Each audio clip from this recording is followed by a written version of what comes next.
Hi, it's Trey. Death is only the beginning, part two, and I searched through this whole big tent for a pen. I purchased eight pens a few weeks ago, and this is how powerful these parasites and or ghosts or zetas or whoever they are. My mother always told me growing up, if you want to find something clean, but in a haunted town, if you don't have perfect feng shui, then these AI parasites or astral entities, narcissistic predator entities or ghosts will just steal the small objects. They do it all the time. They just steal things. And so after this night of not being able to bring any videos to watch or learn from, then no pen. So death, like this all happened the same day I uploaded video called Morality is Joy. True morality is joy. Okay? Think about that. The same day I uploaded a video called True Morality is Joy. You see, death doesn't want you to know that. Death is the imposter. When you see BG is just a shell or a clone, why does his posture look like this woman I was talking to tonight? You think he does meth? Because only meth heads have that kind of posture where they're that hunched over, as far as I know. I mean, I haven't seen anyone who didn't do meth who was that hunched over, really. But I myself have to watch out because sometimes I'll use way too much of a pillow and that can hunch you over. So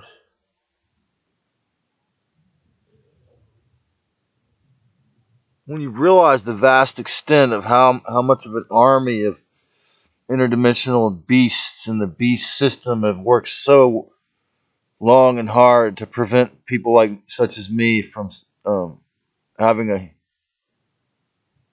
human community, family, and life.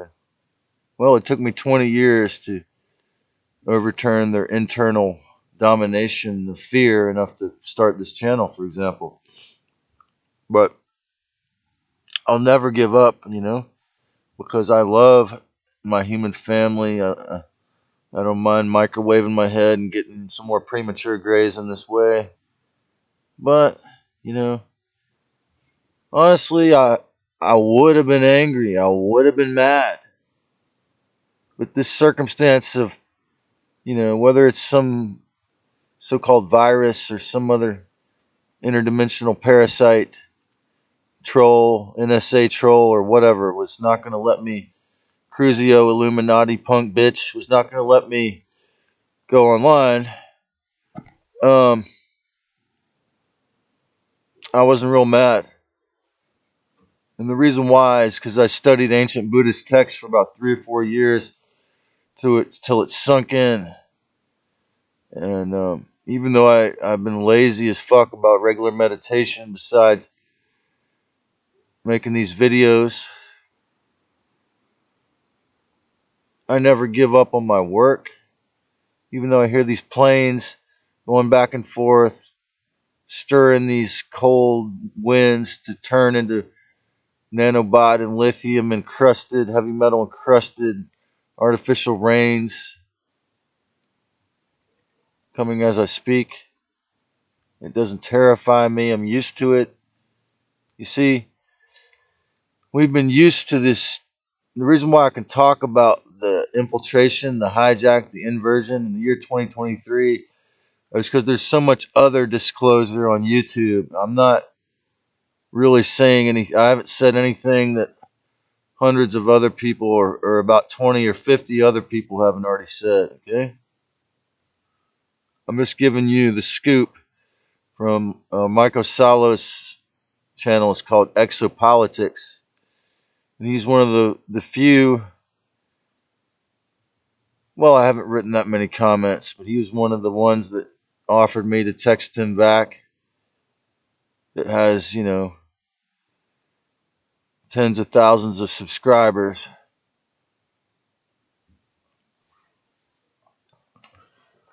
Only a few, only the few of the greats, Jordan Peterson and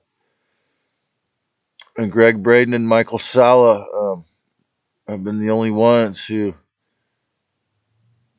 wanted to communicate, offered for me to write back to them, and they all get thousands of responses on their videos. So unfortunately, that didn't seem to get too many of their audience to watch me, but only with Jordan Peterson, I think I saw a spike. That video about the teachers got 15 watches, which is way more than the shadow banners were allowing on the others. No, just kidding. I'm not sure if I'm kidding.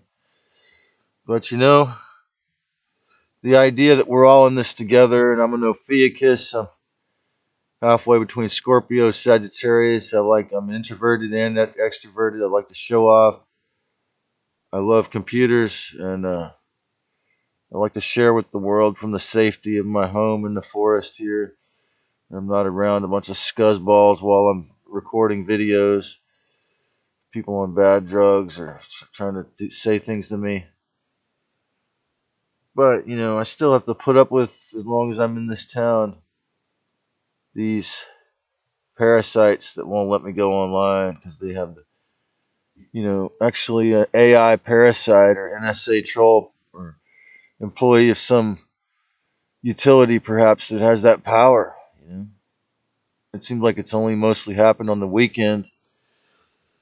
But maybe I just have a glitch and I don't know how to run the computer very well. With my $200 computer, I've only been at this for it's been a year and a half since I've had it.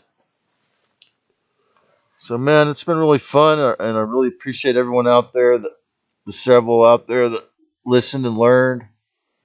And I was watching Sasha Stone tonight at Whole Foods before I tried to reboot, and it cut me off. And he's talking about the square box as part of the illusion that he lives in Bali, and he's actually working with these architects to build these round curved structures and housing. And oh man, they showed a picture of his bamboo house. It looked really beautiful and really curved. And this guy's like from I think he's from the UK, but he lives in Bali, and he works online with hundreds of other people. And he's the person who I learned about. He had the president of the Lutheran Church on there, and he was talking about how they repudiated the doctrine of discovery, and that's where I got that information. So, all of you that reside here in Santa Cruz, for example, if you're here 10 years from now, it's not going to be the Great Reset, but it's going to be the beginning of even the Californians with the Rothschilds down the road here, realizing it's bullshit to spend their whole life in paying the gouged out rent or the insane property tax if you're the landlord. Because according to the Lutheran Church and the Presbyterian Church, which I was ordained in as a 15-year-old, so the Presbyterian Church, the Lutheran Church, and the Bible Covenant Church, which is major Bible thumper, mainstream denominational Christian churches, over 5 years ago, they all three basically what it means, it repudiated means is that it was a canon law in 1400 and something. A papal bull law said that if they went to a land and the Native Americans wouldn't convert to Catholicism, they had the right to cut their heads off and take their property and land, and if they refused to be their slave or farmers, right? So the term martial law, which is what I heard someone say in Kauai when I was in Kauai when it was under curfew and lockdown in March 2020. I was there for 6 days. 'cause I thought I'd never have another chance again. This lady said, "Oh, we're under martial law." And well, martial law was named by one of the, I think he was either the first or one of the first Supreme Court judges. His name was John Marshall. And he said, "Oh, the doctrine of discovery is a great idea." So they had this idea of manifest destiny, right? So, you know, the idea was that they could take the land in Colorado and the land in Texas, which was Mexico at that time. And California was part of Mexico too, I believe. And manifest destiny was the idea that the whiteys, like us regal whiteys, have the right to take it all under this papal law. This insane idea that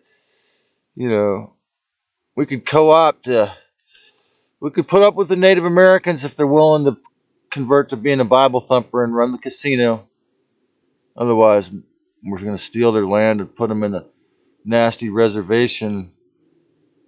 I was watching the Journey to Truth podcast, and Tyler was saying that the host, that he had recently went to New Mexico and actually talked to some Native American elders who had been through that and how intense it was. And so, what the Jews and the Native Americans have been through, it's so intense that to be forced out of your homeland and just exile, or the Trail of Tears, it was called in the Native Americans, the Cherokee case. So, see, now the Cherokee, the few remaining there, have reclaimed their sovereignty in Western North Carolina, and probably at least by next harvest they'll have. Probably, actually, if you're a resident of North Carolina and you have some kind of illness that cannabis helps, they have doctors on hand, and you could probably go to their reservation and legally get cannabis for the first place in anywhere in the Carolinas, because the chiefs of the Cherokees had the sovereignty. They claim that they have these obese Native Americans dying of opioid addiction is their reasoning, but also the state of Commonwealth of Virginia. Several months before they announced this, a year and a half ago, uh, they had legalized cannabis if you're over 21 to grow 4 plants in your yard or have an ounce. And so, of course, the state of Florida. So these chiefs literally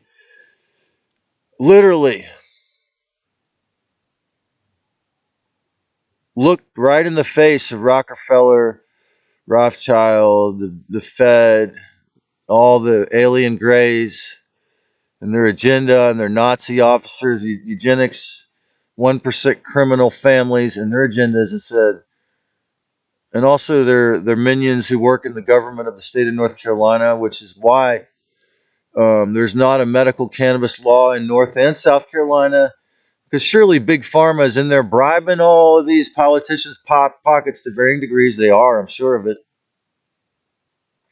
But also because for the same reason, they're influenced by the dark side. They can't agree on, they want to tax every nug from seed to sale, and they can't agree on exactly how much tax.